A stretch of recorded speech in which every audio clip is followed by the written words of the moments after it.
Estou batendo um papo com o deputado federal Márcio Bittar, do PSDB. E, deputado, notícia aqui da internet, Marco Maia confirma a votação de veto dos royalties para a próxima semana. Um tema que o senhor tem se debruçado também na Câmara Federal. O presidente da Câmara, deputado Marco Maia, confirmou nesta terça-feira, terça-feira da semana passada, que está mantida a data de apreciação pelo plenário do Congresso do veto presidencial sobre a divisão dos royalties do petróleo. A sessão foi marcada para o dia 5 de outubro. Até lá, o governo e parlamentares terão que chegar a um acordo sobre a repartição dos recursos entre a União e os estados. O governo se dispõe a abrir mão de 1 bilhão e 800 milhões em royalties em favor dos estados e municípios que os não produtores, no caso, o Acre entra nessa, que reivindicam 8 bilhões. Também concordou em reduzir em 4 pontos percentuais a sua parcela nas participações especiais, o que representaria, segundo cálculos iniciais, uma perda de 600 milhões de reais. Deputado, e aí? Depois de tanta discussão, os estados produtores não querem perder o seu quinhão, os estados não produtores como o Acre, os estados da Amazônia, reivindicam para si uma parte importante dos royalties, porque não são dos estados produtores, e sim do Brasil. Está marcado agora para o dia 5, para amanhã, essa sessão no Congresso. E aí, deputado? Mela, deixa eu tentar ser bastante sucinto. Primeiro, quero lembrar que na minha campanha de deputado federal, na propaganda da televisão, no material que distribuía no meio da rua, já me comprometia lá a engrossar na Câmara Federal o coro daqueles que entendem que é preciso corrigir essa injustiça. Primeiro que essa história de estado produtor é uma balela. Que estado produtor é esse? Plataforma que está a 200, 300 quilômetros da Praia Carioca. Quer dizer, na verdade, o Rio de Janeiro tem sido altamente privilegiado. Vamos aqui tentar resumidamente. Por que essa discussão agora ganhou corpo? Alain, são dados, não são meus, são dados disponíveis para todo mundo. O problema é que até 98, o Brasil não arrecadava 300 milhões de reais com royalties. O que para você individualmente, para mim individualmente é muita coisa, para a União isso não era quase nada. O que acontece para a nossa sorte de brasileiro, é que isso vem crescendo, é uma coisa fantástica. O Brasil vem descobrindo mais poços e que terminou descobrindo o pré-sal. A previsão para 2011 de royalties é quase 22 bilhões. A previsão é quase 22 bilhões de dólares. Para 2011. Para 2011 você sai de 238, menos de 300 milhões em 98 para quase 22 bilhões agora. Quase 100 vezes mais. Uma coisa fantástica. E a previsão em 2022, são daqui a 11 anos, chegar a 100 bilhões de dólares. Então é muito dinheiro. Então isso chamou atenção. Então vamos prestar mais atenção numa coisa que era pequenininha e que agora é gigantesca. Bom, como é que é hoje? Né? A União fica com 40% do que arrecada o país, 60% se distribui para os estados e municípios. No entanto, por firulas que não vêm ao caso, por questões que aconteceram, o Rio de Janeiro passou um problema, a União socorreu, enfim. O certo é que desses 60% que ficam para os estados e municípios do Brasil inteiro, o Rio fica com mais de 80% desse valor. Os outros 20% para serem distribuídos por todos os demais. Nos 26 estados. Isso não é possível. Vou dizer de forma mais... Eu disse na tribuna da Câmara. O Rio de Janeiro, que me desculpe, o governador do Rio de Janeiro, que se manque. O Brasil dá ao Rio de Janeiro um privilégio. Eles recebem um dinheiro que não é justo. Muito bem. O que fez então... porque essa riqueza é brasileira, não é carioca apenas e capixaba. E nem do Espírito Santo. E nós que somos do Acre, da Amazônia, ainda podemos dizer, a floresta amazônica não é um patrimônio nacional? Se a floresta amazônica é patrimônio nacional, muito mais do que está no subsolo. É que a riqueza da nação e a Constituição é claríssima ao afirmar isso no artigo 20. Mas aí eu fico pensando, onde é que está o governo do Rio de Janeiro, o governo do Espírito Santo, também parte da bancada de São Paulo, são favoráveis a uma distribuição, obviamente, que privilegia os estados produtores. Entre aspas. Entre aspas, como o senhor falou. Ora, por que nós sabemos que as demais bancadas espalhadas pelo Brasil têm muito mais representantes? Sim. Por que é tão difícil? Mas o Rio tem mais mídia, né? Pois é. Mas então por que é tão difícil? A cidade maravilhosa tem mais mídia. E aí, é difícil derrubar, através dessa pressão política, os estados produtores na votação? Como é que faz isso? Como é que é feito esse arranjo, deputado? Bom, veja bem, então, hoje é assim, 40% para a União, 60% fica para os estados e municípios. Só que o Rio abocanha 80%, agora, mais de 80% de tudo vai para o estado do Rio de Janeiro. Bem, o que fez a legislatura passada, a emenda Ibsen e Pinheiro? Simples, radical, justíssima. Olha, continua 40% com a União, mas os demais 60% serão distribuídos de maneira igualitária proporcionalmente, através do FPM e do FPE, com os mesmos critérios, para todos os outros.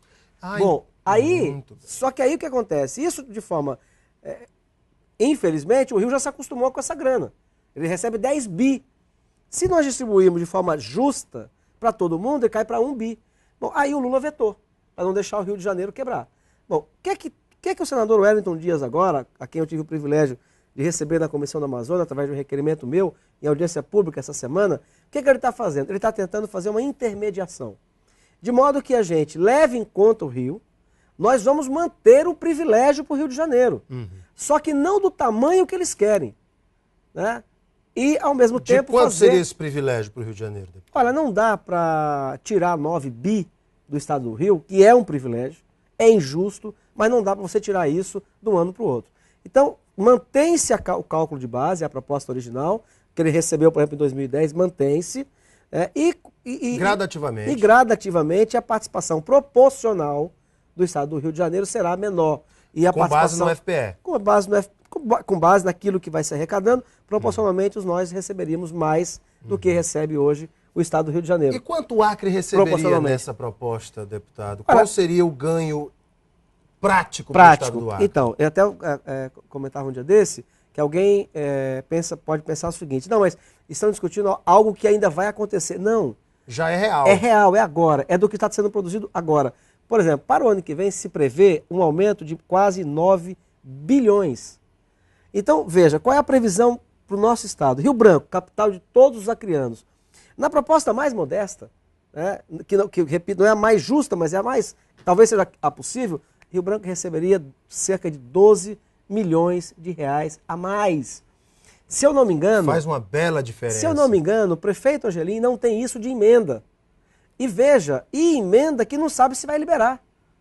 Eu estou falando que Rio Branco receberia algo em torno de 12 milhões a mais a partir do ano que vem, sempre aumentando. E o estado do Acre receberia quanto? 140 milhões de reais no ano que vem, menos 8, que é o que já recebe, quer dizer, um acréscimo de mais de 130 milhões de reais. E isso é para 2012. Ou seja, é para agora. Por isso que eu estou dizendo, Alain, que do ponto de vista financeiro, para os nossos municípios e para o nosso estado, eu não vejo algo mais importante que possa acontecer nessa legislatura do que a votação. Do que a votação e a regulamentação dos royalties. Do dinheiro do petróleo, da riqueza nacional. Nós podemos chegar a mais de meio bilhão. E olha, Alain, e tem um detalhe. Os especialistas dizem que a possibilidade de que isso ainda aumente mais é muito grande. Porque o Brasil tem um litoral imenso. O Brasil se tornaria autossuficiente em petróleo. Já se tornou, só que aí tem um tipo que ele não tem. Do comércio exterior, tem que fazer uma... Por exemplo, a Petrobras, na semana passada, confirmou mais uma descoberta lá no litoral entre Alagoas e o Espírito Santo. Então, Alain, eu estou, de certa forma, até comovido com esse assunto. Assim, para mim é um privilégio, uma honra, se Deus quiser chegar no final do ano, ter participado de uma legislatura que ajudou a resolver um assunto, corrigir uma injustiça. Vamos manter parte do privilégio do Rio, que é para não tirar esse dinheiro todo de uma vez do Rio de Janeiro, porque quebra. Mas que vai reduzir gradativamente. Vai reduzir gradativamente e com o aumento da receita, nós vamos receber algo que não recebíamos. E no final das contas, o governo do Rio, com o aumento da produção gradativa e da receita, vai igualizar esse valor lá na frente. Não vai perder quase nada. Agora, deputado, outro tema importante que eu não posso deixar de abordar com o senhor. No bloco anterior eu até fiz questão de brincar e dizer quem é o seu candidato. Porque a gente sabe que o pré-candidato do senador Petecão era Bocalhau, mas com a entrada de Fernando Melo no jogo, o apoio de Petecão passou a ser para Fernando Melo. Com a criação do PSD em nível nacional e o prefeito Kassab dizendo, ora, nós não somos nem de esquerda nem de direita, somos um partido de centro, ou seja, um partido criado meramente com interesses eleitorais.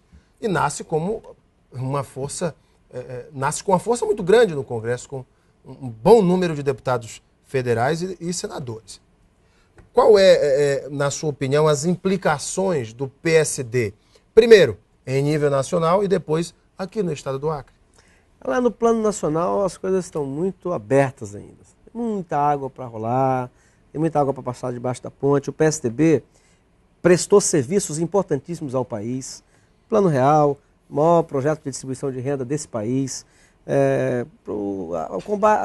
Os remédios genéricos que eu sou beneficiário. Hoje eu chego na área rural, aperto um botão, acende a luz. É um programa iniciado pelo PSDB.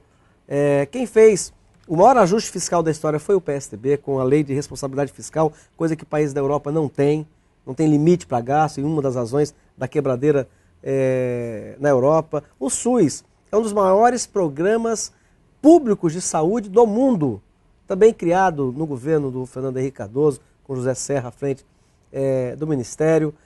E nós temos ali 4 pessoas, para não dizer mais, que estão ali em absolutas condições de governar o Brasil. José Serra, Geraldo Alckmin, José Richa, do Paraná, e o Aécio Neves, com quem eu tenho o privilégio de desfrutar hoje uma parceria ali na bancada federal. Inclusive, nessa semana tivemos um encontro. Então, o PSDB já prestou serviços importantes ao Brasil e ao Acre, inclusive com demonstrações de tolerância, democracia, respeito ao contraditório, tanto que ajudou o Acre pra caramba no governo petista. Quer dizer, mostrando que o PSDB não partidariza a gestão pública. Então, ajudou o Brasil, ajudou o Acre, e eu tenho convicção que vai voltar a governar o Brasil. O PSDB no Estado tem um nome que é muito trabalhador, acorda cedo, já governou, tem experiência, não tem denúncia de corrupção nenhuma na ficha dele, que é o Tião Bocalon. Eu, Alan, quero aproveitar para dizer, cada vez mais, cada dia mais, eu vejo que tomei a decisão correta. Eu estou, no momento, Alan, de muita paz, porque o tempo está mostrando a mim que a decisão que tomei, que foi difícil, de retirar meu nome a favor do Bocalon, foi a decisão correta. Então, o que eu posso dizer não é de outra candidatura, ou pré-candidatura. Eu tenho que dizer e me concentrar na candidatura do PSDB, na pré-candidatura do PSDB à Prefeitura de Rio Branco, que é do nosso ex-presidente Tião Bocalon.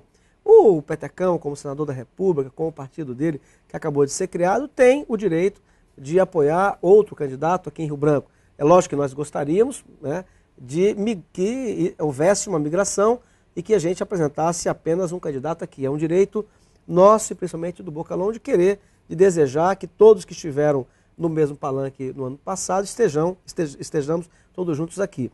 Mas, Alan, tem muita coisa para acontecer ainda também. E o que é fundamental para nós, da oposição, é que a gente construa uma unidade em cima de uma base sólida de princípios e bandeiras, que nos municípios a gente consiga fazer uma chapa só, e Rio Branco vamos trabalhar até outubro do ano que vem. Quem sabe a gente não sai com uma chapa só. Conversei aqui com o deputado federal Márcio Bittar, do PSDB. Deputado, obrigado pela tua vinda, viu? Alan, sucesso. Eu que te agradeço. Para mim é sempre um prazer voltar aqui para falar com você e poder prestar conta daquilo que a gente faz em Brasília aos queridos amigos do nosso estado. Um abraço grande, boa semana a todos, fiquem com Deus. Muito obrigado. Daqui a pouquinho nós voltamos para a sequência do nosso Gazeta Entrevista. Fique conosco, até já.